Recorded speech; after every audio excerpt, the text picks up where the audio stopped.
ನಾನು ಇವತ್ತು ನಿಮಗೆ ಸೈಟದ್ರಲ್ಲಿ ಒಂದು ಮೈಕ್ರೋ ಡೀಟೇಲಿಂಗ್ ಆದಂಥ ಒಂದು ಚಿಕ್ಕ ಕೆಲಸ ತೋರಿಸ್ಕೊಡ್ತೀನಿ. ಬಟ್ ಇದು ನಿಮಗೂ ಚಿಕ್ಕದಂತ ಅನ್ನಿಸ್ಬೋದು, ಬಟ್ ಓವರಾಲ್ ಆಗಿ ನೋಡಿದ್ರೆ ಇದು ತುಂಬ ಸೇಫ್ಟಿಯಾಗಿರುತ್ತೆ ಆ್ಯಂಡ್ ಕೆಲಸ ಮಾಡ್ತಾ ಇದ್ದಾಗ ತುಂಬ ಬೆನಿಫಿಟ್ ಆಗಿರುತ್ತೆ. ಓಕೆ, ಸೊ ಈಗ ನೀವೇನು ವೀಡಿಯೋದ್ರಲ್ಲಿ ನೋಡ್ತಾ ಇದ್ದೀರಾ, ಇದು ಎಲೆಕ್ಟ್ರಿಕಲ್ ಕಂಡಕ್ಟಿವ್ ಬಾಕ್ಸ್.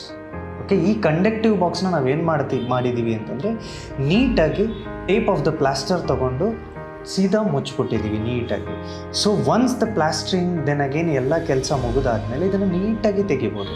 ಇದನ್ನು ಮೇನ್ ಮುಚ್ಚೋದಕ್ಕೆ ಕಾರಣ ಏನಂತಂದರೆ, ಸೊ ಕೆಲಸ ಮಾಡ್ತಾ ಇದ್ದಾಗ ಒಳಗಡೆಗೆ ಸಿಮೆಂಟ್ ಹೋಗಿ ಕ್ಲಾಗ್ ಆಗೋದು, then again whatever the sheet water ಬಿದ್ದುಬಿಟ್ಟು ರಸ್ಟ್ ಹಿಡಿಯೋದಾಗಲು, ಇದನ್ನೆಲ್ಲನೂ ಕೌಂಟ್ರ್ ಮಾಡೋದಕ್ಕೋಸ್ಕರ ಅಂತ ನಾವು ಇದನ್ನು ಈ ಥರ ಕೆಲಸ ಪ್ರಿಪೇರ್ ಮಾಡಿ.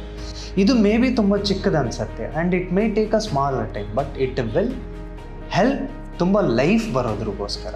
ನಮ್ಮ ಸ್ಕ್ವೇರ್ ಫೀಟಲ್ಲಂತೂ ಈ ಥರ ಚಿಕ್ಕ ಥಿಂಗ್ಸ್ ಎಲ್ಲನೂ ಮ್ಯಾಂಡೇಟ್ರಿಯಾಗಿ ಮಾಡಿಕೊಡ್ತೀವಿ. So that will gain a more quality of workmanship.